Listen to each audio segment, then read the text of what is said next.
todos y todas y bienvenidos una semana más a mi canal de YouTube. Como ya os dije, estoy intentando recuperar el ritmo de vídeos semanal. Mi calle sigue de obras y mi vecino es bastante ruidoso, pero no podemos parar el ritmo de vídeos por lo que esté pasando a nuestro alrededor, así que esta semana venimos al canal con un nuevo vídeo. Como estaréis viendo en el título y en la miniatura del vídeo, vamos a hablar del bimbo aesthetic y más concretamente por qué una rubia muy legal es tan importante dentro de la representación del bimbo aesthetic en esta sociedad. Para empezar el vídeo voy a explicar qué es el bimbo aesthetic por si hay alguien que esté viendo el vídeo y no sepa lo que es. De todas maneras os recomiendo un vídeo de Dr. Underground donde profundiza bastante en lo que es el bimbo aesthetic. Os lo voy a dejar por aquí. El bimbo aesthetic es un arquetipo de mujer generalmente malvada y o exageradamente tonta. Está obsesionada con el color rosa, con el maquillaje, con la moda, con su aspecto, su piel, sus uñas, con la belleza y con cuidar de su chihuahua. Suelen ser rubias, que aquí es donde entra el prejuicio de la rubia tonta, delgadas, normativamente atractivas, materialistas, cazafortunas en algunas situaciones y suelen criticar casi todo lo que no se parece a ellas. Para que os vayáis quedando más o menos con la idea, os voy a poner algunos ejemplos muy representativos en el cine del bimbo aesthetic. Regina George de Chicas Malas, por ejemplo, es un gran exponente del bimbo aesthetic malvada, o por ejemplo Karen Smith de también Chicas Malas es el bimbo aesthetic que se acerca más a la chica exageradamente tonta, como os he dicho antes. Marilyn Monroe, por ejemplo, solía interpretar muchos papeles de rubia tonta. Ojo, cuidado, no es que ella lo fuera, sino que en el cine normalmente interpretaba papeles de bimbo aesthetic, rubia tonta cazafortunas, especialmente en la película Los caballeros las prefieren rubias. Podemos decir incluso que Marilyn Monroe ayudó a perpetuar esa imagen del bimbo aesthetic a través de esos papeles. Otros ejemplos bastante representativos son las hermanas Wilson en Dos rubias de pelo en pecho,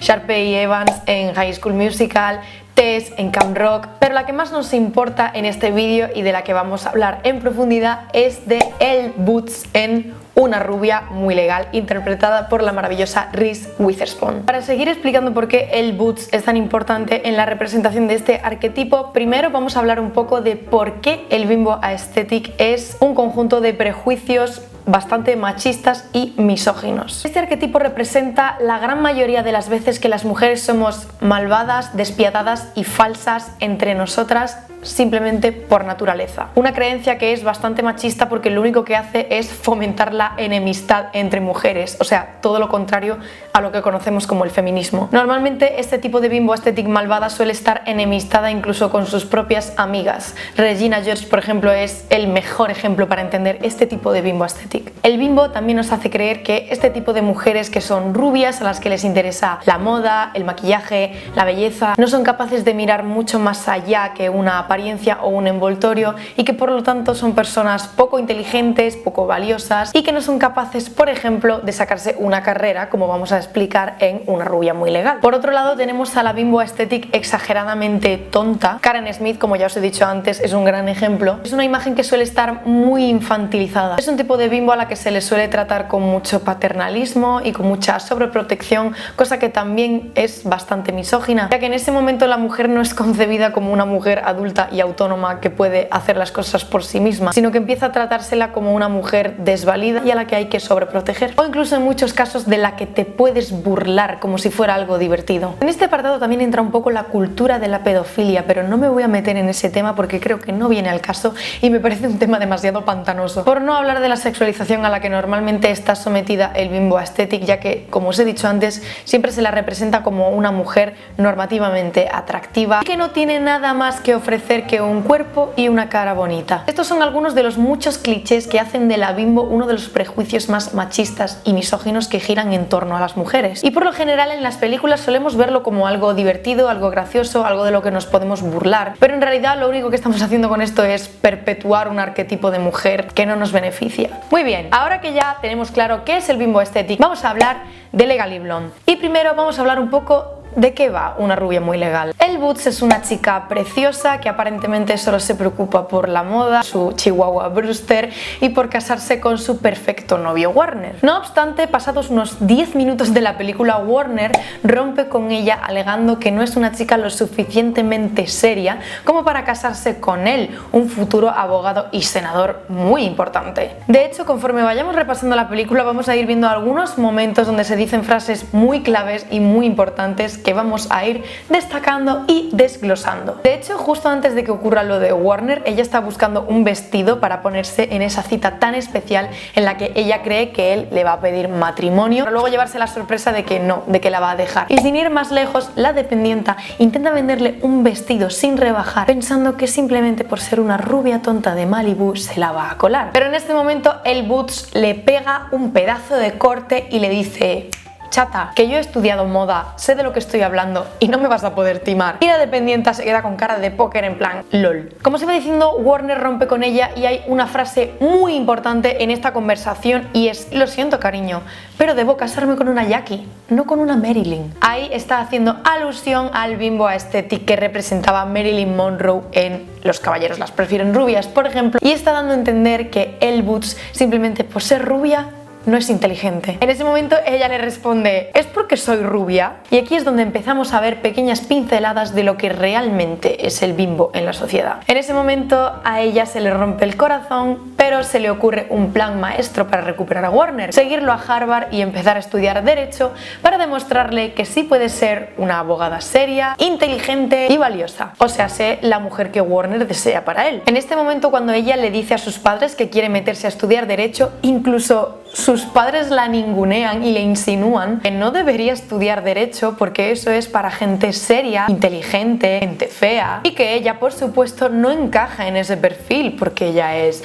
rubia, frívola. No obstante, también se nos da el dato de que ella tiene una media de 9,8 en estudios de moda y diseño. Pero claro, la gente de Harvard no se va a tomar en serio a alguien que estudia moda y diseño. Pero por otro lado, si viéramos a una persona que tiene una nota media de 9,8 estudiando matemáticas, por ejemplo, nos lo tomaríamos mucho más en serio. Vemos claramente cómo desde el principio de la película toman a Elle Woods como una persona lamentable, simplemente por ser como ella es. En resumidas cuentas, más o menos desde el principio de la película hasta la mitad más o menos se nos presenta a Elle Woods como la típica bimbo que os he explicado antes. Pero a continuación vamos a explicar por qué Elle Woods es el ejemplo perfecto de que no debemos renegar del bimbo aesthetic, sino reapropiarnos de él. Y bien, ¿qué es reapropiarse del bimbo aesthetic? Reapropiarse del bimbo no significa renegar de él y optar por el otro extremo completamente diferente de la chica guay y diferente que no viste de rosa, que no es rubia, que lee libros y que no muestra ningún tipo de interés por esa feminidad frívola que nos pinta el bimbo. Porque esta imagen de chica cool y diferente a todas las demás en realidad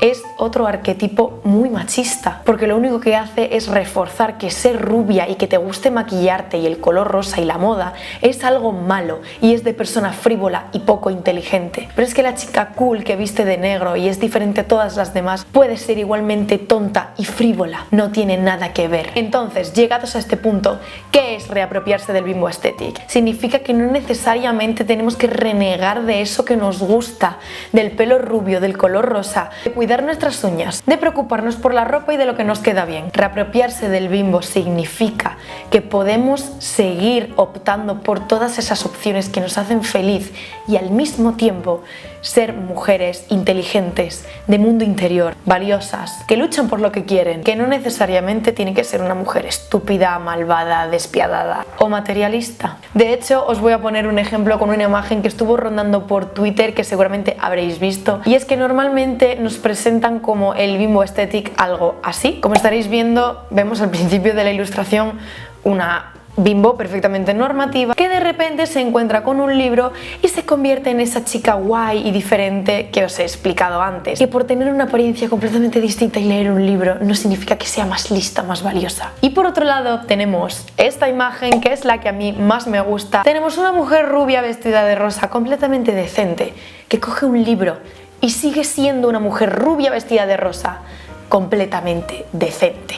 Eso es reapropiarse del bimbo aesthetic y vamos a ver y explicar por qué Elle Woods es la única bimbo que vemos en el cine que se reapropia del bimbo aesthetic. Como os iba diciendo, Elle Woods decide meterse en la universidad yendo detrás de Warner para recuperarle, y al principio cuando ella llega a la universidad vemos una imagen bastante caricaturizada o incluso diría yo esperpéntica del arquetipo del que estamos hablando. De hecho podemos ver un reflejo bastante fiel de la idea que tiene la sociedad de una bimbo, y es muy curioso porque ella llega sin juzgar a nadie, con un objetivo fijo, y todo el mundo empieza a mirarla por encima del hombro, empieza a juzgarla simplemente por su apariencia, y esto es muy interesante porque ellos empiezan a adoptar un montón de rasgos que ellos mismos atribuyen a la bimbo aesthetic. En este punto de la película todavía no podemos ver muy bien esa reapropiación del bimbo porque vemos a ella demasiado enfocada en recuperar a Warner. De hecho, Vivian, que es un personaje también muy importante, es la nueva prometida de Warner y una estudiante de Harvard de 10, casi consigue convencerla de que Harvard no es su lugar. Que por cierto, Vivian también es otro arquetipo de mujer bastante interesante que vemos en la película porque es una mujer que aparentemente no se preocupa mucho por su imagen, que está enfocada en los estudios, inteligente, pero en algunos momentos de la película llega a ser muy cruel con Elle Woods cuando ella no le ha hecho nada. Otra cualidad que normalmente nosotros atribuiríamos a una bimbo, pero que estamos viendo en un personaje completamente opuesto.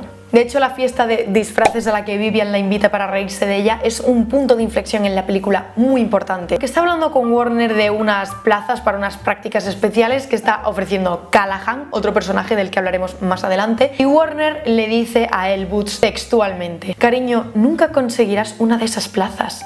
No eres inteligente. Pero en este momento ella se va de la fiesta muy indignada, se compra un ordenador, empieza a estudiar, empieza a enfocarse y ya empieza a ser un asunto más de amor propio, de decir, puedo hacerlo, puedo conseguirlo. Ya no es reconquistar a Warner, demostrar que soy mucho más de lo que estáis viendo por fuera. Por otro lado tenemos a Emmett, que también es un personaje muy importante en la película porque casi el único personaje que ve a Elle Woods desde fuera y sin hablar con ella no la juzga, solamente la ve como una alumna más que necesita un poco de ayuda y orientación, cosa que vemos también muy marcada hacia el final de la película cuando se descubre que Callahan es un cerdo machista y ella se queda sola con el caso supervisado por Emmett. Cuando se produce este punto de inflexión en la película que os he comentado antes, empezamos a ver a una Elle Woods bastante diferente, porque ella misma se va dando cuenta poco a poco de que puede conseguir lo que quiera, de que tiene madera para llegar a ser una buena profesional, pero en ningún momento la vemos renunciar a su cabello rubio, a su maquillaje, a sus gustos por la moda, ni tampoco la vemos renunciar a cuidar de su chihuahua. Un montón de cualidades que supuestamente no son compatibles con ser inteligente. Aquí es donde empezamos a ver la verdadera ruptura y la verdadera reapropiación del bimbo aesthetic. Pasado este momento de la película y cuando ya realmente podemos ver ese cambio en el personaje de Elle Woods, es cuando consigue las prácticas con Callahan y empiezan a trabajar en el caso de Brooke Taylor Wingham, que además resultó ser una ex compañera suya de la Delta Nu. Brooke, por otro lado, también es un personaje muy interesante porque ella desde el primer momento confía en Elle Woods y sabe que la va a sacar de ahí, no solamente porque es su amiga, sino porque sabe que puede llegar a ser una buena profesional. Y en este momento ya tenemos al personaje de Warner en un segundo plano completamente. La película empieza a girar en torno a ella y a su caso. Comienza a ser un asunto de realización personal y de integridad. De hecho, hay otro momento de la película muy importante en el que ella consigue la coartada de Brooke, pero le promete que no se la va a decir a nadie. Y entonces cuando llega al bufete de abogados dice: tengo la coartada de Brooke, pero no se la puedo decir. Y en ese momento Warner le dice: pero estás loca, tienes que decirle la coartada, piensa en ti. Y ella le responde: Warner, le di mi palabra. Y Warner le responde: ¿y eso qué? En ese momento también podemos ver cómo otro personaje completamente opuesto a la idea que tenemos de una bimbo aesthetic empieza a cumplir las características que le atribuiríamos a una bimbo: la crueldad, la traición, el pensar exclusivamente en uno mismo. Si os vais dando cuenta, todos esos clichés negativos de la bimbo los están cumpliendo personajes ajenos a ella. No es el Boots la que cumple esos clichés tan horribles, son los demás. Llegados a este punto de la película ocurre otro acontecimiento muy importante, y es que Callahan intenta sobrepasarse con ella en su despacho, cosa que para ella es completamente terrible. Se derrumba, quiere dejar la universidad, pero sorpresa, ahí está Emmett para confiar en ella y decirle: tía,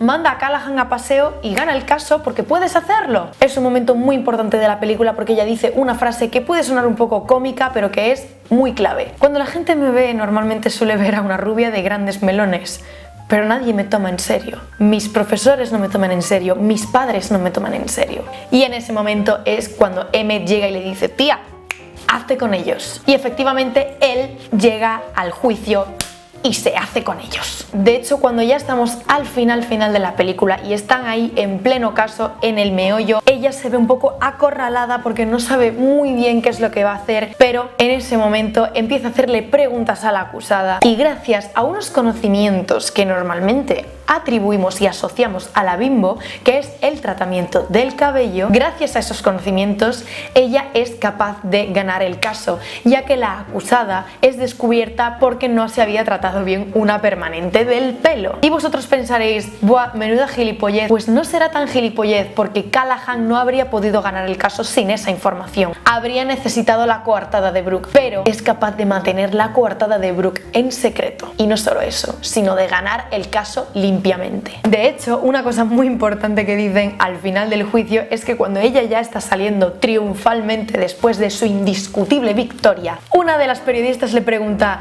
señora, ¿cómo sabía que la coartada de la acusada era mentira? Y Brooke de repente se le adelanta y dice: porque es muy inteligente. Demostrando así a todos, y más importante, a sí misma, que todos esos prejuicios y clichés que giran en torno a ella y a ese arquetipo que ella puede representar son un montón de mentiras y de estupideces machistas. Por eso El Boots y una rubia muy legal es una de las películas más importantes en cuanto a representación del bimbo aesthetic, porque vemos perfectamente punto a punto cómo ella va desmontando ese bimbo aesthetic y al final termina por convertirse en una gran abogada, inteligente, valiosa, con integridad y con mundo interior, que aún así no tiene por qué renunciar a su pelo rubio, al rosa, a la moda, al maquillaje. No es necesario, no es incompatible. Pueden ser cosas que vayan cogidas de la mano perfectamente. Esa es la verdadera reapropiación del bimbo. Después de explicar todo esto y después de ver cómo ciertos personajes en muchas ocasiones de la película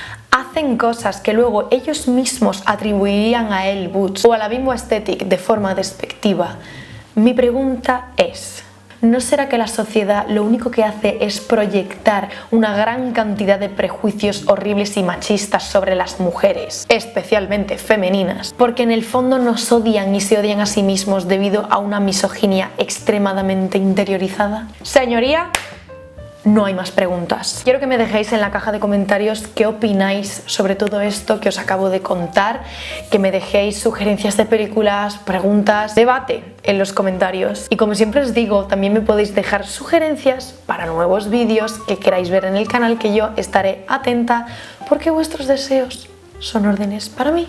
Como siempre os digo, además de comentar, podéis dar me gusta, compartir el vídeo, suscribiros y todas esas pequeñas cosas que a mí me ayudan un montón a que este canal se vaya convirtiendo poco a poco en una gran familia. Así que tú y yo nos vemos la semana que viene aquí en mi canal en el próximo vídeo.